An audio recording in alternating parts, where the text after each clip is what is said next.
Welcome to the Curator Salon podcast. I'm Geeta Joshi, and today I'm talking to Carrie Brummer. Welcome, Carrie. Thank you so much for having me today.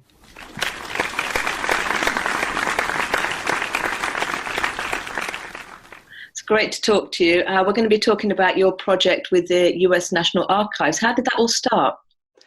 I was looking for royalty-free images of Frida Kahlo. She's been so iconic, and this was probably 3 or 4 years ago now, and I really felt called to start portraying women and looking at women who have been noted historically as kind of breaking norms and taking leadership.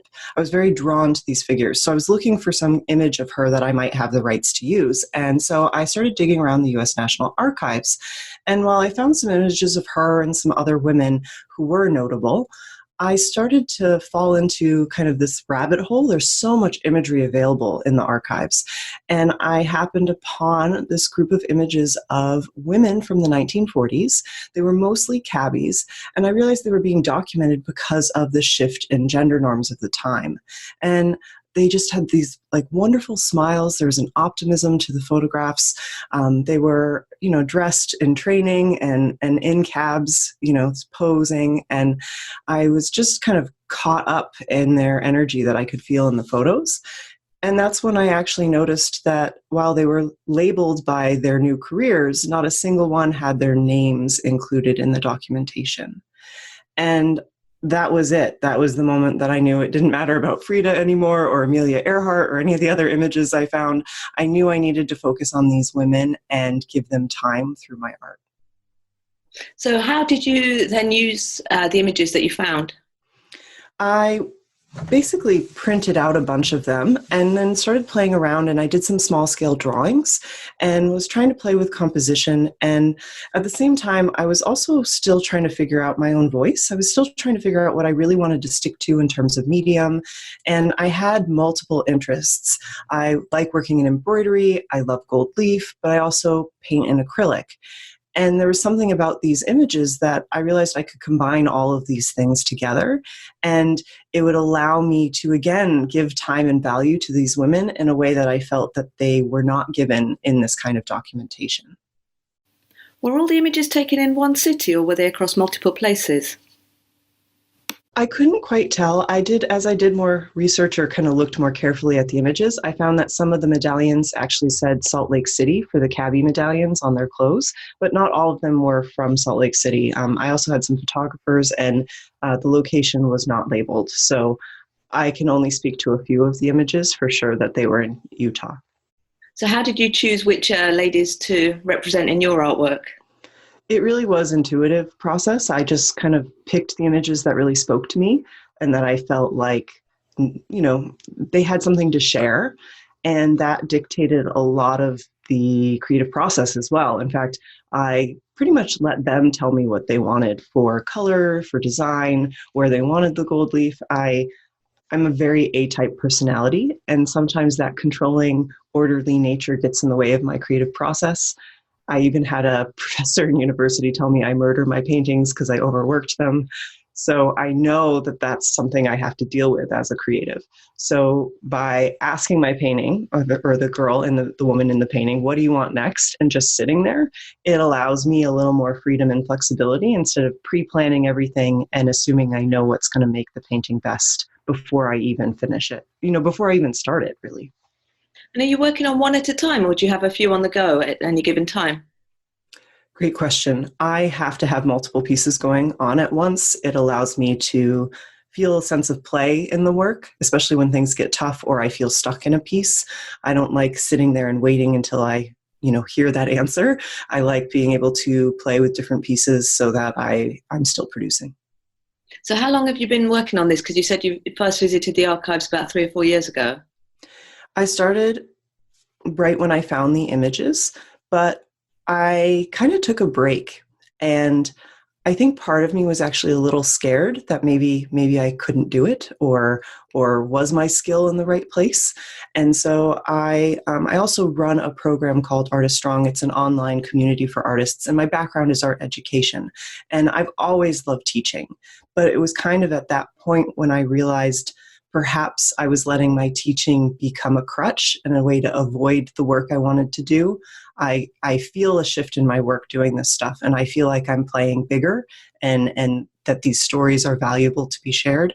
But it was also a little scary knowing that I was up leveling and there was some discomfort around that. So I would say I really seriously committed to the works about a year ago, but there was kind of this in between of drawing and doing a little bit and working slowly on some of these pieces here and there, but I was treating it more like a hobby when I started. And now you've got so serious, you've got a show coming up as well. Exactly. So I would say end of last year, I applied and found out that the city of Ottawa, where I currently live, they actually have several galleries open, and you can apply to have your work exhibited there, and a jury of peers chooses the work for the shows. And I was very fortunate that people like the work that has already been started, and again, it feels very affirming that I get to now share these women. Part of the final process of the work, too, is I actually give them a name or they tell me what their name is. And so I just feel like now I get to present these women and their stories to a larger public. It's quite interesting because when people look at things in archives, they often want to kind of delve back into the history, particularly when it comes to photographs, really trying to identify the women or putting out, like now we have social media, putting out a call to find out if it was somebody's grandmother and things like that. Have you resisted that side of it, or that was just never something that you felt drawn to do? That's a great question. I didn't really feel drawn to it. And what's happened and what's been interesting is the people who are following my work, they're sharing the stories of their grandmothers. And it's been so powerful, and it makes me actually quite emotional. Even just yesterday, someone on Instagram private messaged me a story about their grandmother who was working in a factory during the war. She lost several fingers, and then she was pretty much kicked out of the job as soon as men came back home. But then she started her own business and was this thriving leader, and how this woman is a heroine to her. And so seeing people share these stories, I almost feel like if I found the specific history of these women, people couldn't connect in the same way. So you've only recently moved to Canada, because I know you were living in different places around the world, and you were talking about your community. Can you tell us a bit more about that and what you mean when you say it was a bit of a crutch for you? Sure. For 9 years, I lived in the Middle East. I moved there pretty much out of university. I had 3 years of teaching in the States, and then I moved to Dubai, United Arab Emirates, and I lived there for 6 years. And then I moved to Muscat, Oman, which is adjacent to the UAE. Not as many people know that country. And what I found while I was over there, I always knew I wanted to be working on my art. And while I was in Dubai, I participated in group shows, but I was still trying to figure out my voice, but I also felt somewhat disconnected from the art world. And I started blogging as a way to share, because I felt like I wasn't doing enough in the classroom and I wasn't reaching enough people. And there were so many adults who had negative associations with art or felt blocked as creatives. And so I felt this need to share. But what I found in doing that is I realized it was really also this fuel for me to have like-minded people around me. And it really started forming when I was in Muscat, Oman. And that's when I really dug in and developed my community called Artists Strong. And teaching has always been important to me and always will be part of my life. But it's funny because, I mentioned earlier that it became this responsibility that sometimes made me not make art, because it was easier to serve the people in my community than dig into the questions and curiosity I have about finding my voice and figuring out what I wanted to say. And yet, I realized it. And part of the reason I did is this community has grown.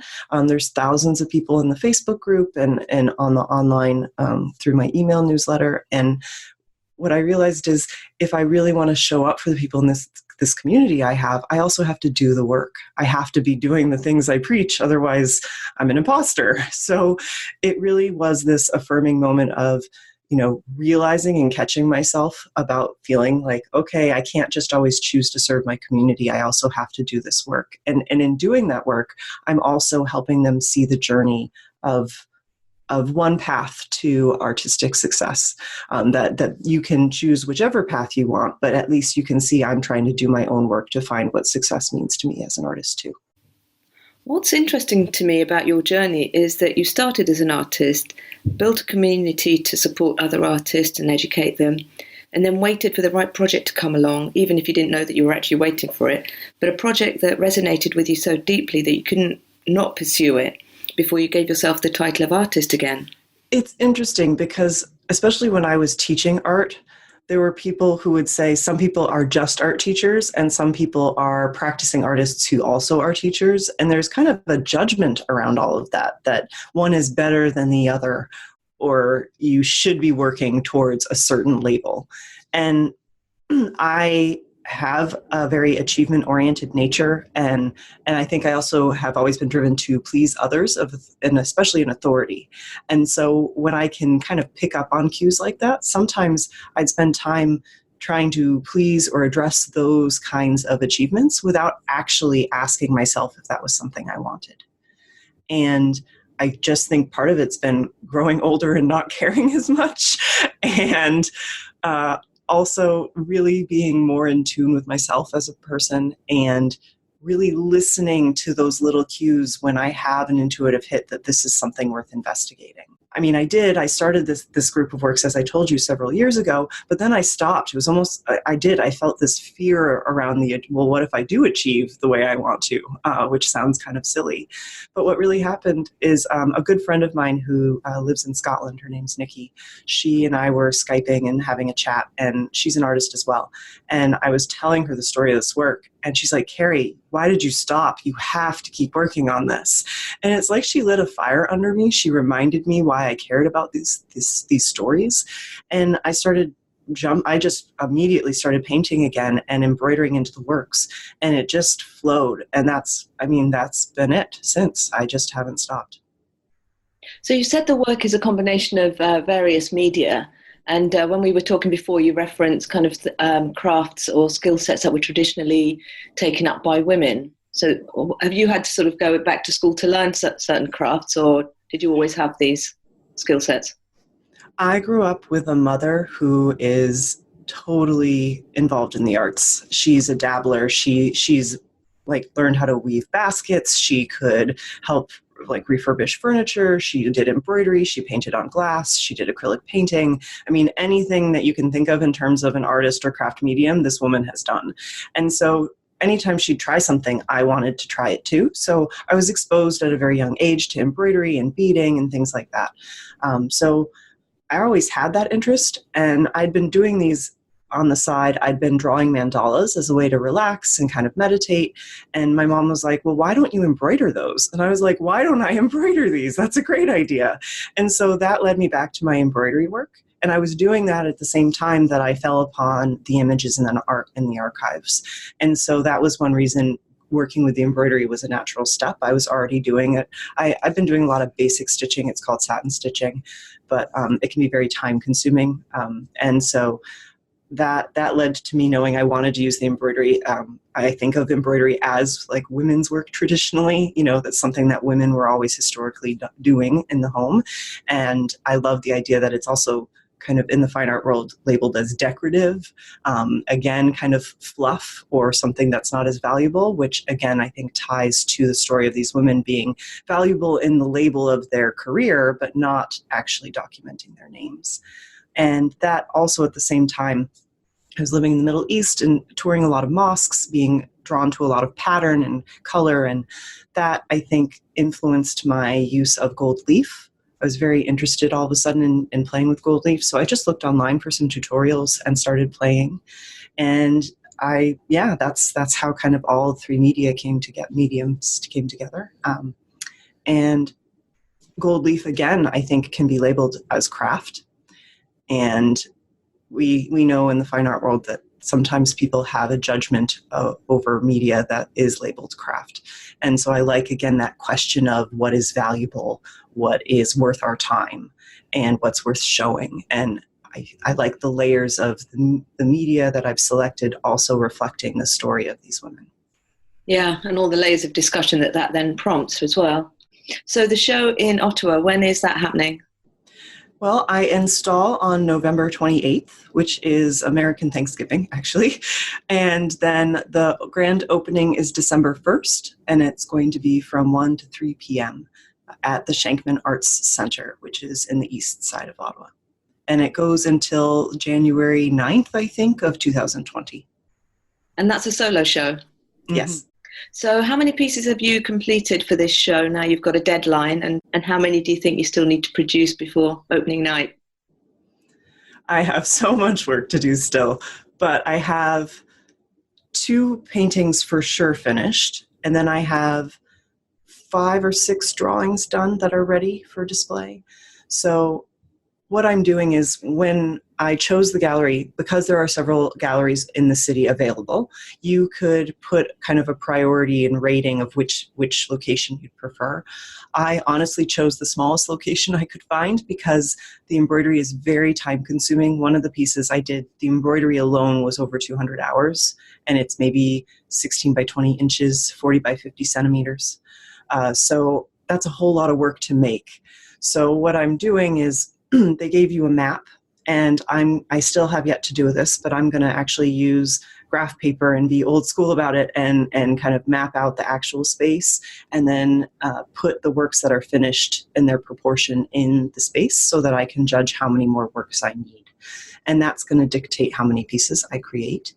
And that's something I hope that more artists understand, is you don't have to have the whole show ready to apply and put yourself out there. You can have, if you can show that you're consistent and you're serious about your work, people who review your application are going to take you seriously, and you'll have the time to finish the work. So that's also why I applied for the last time slot of the year. I wanted to have the whole year to get as much work as I could in.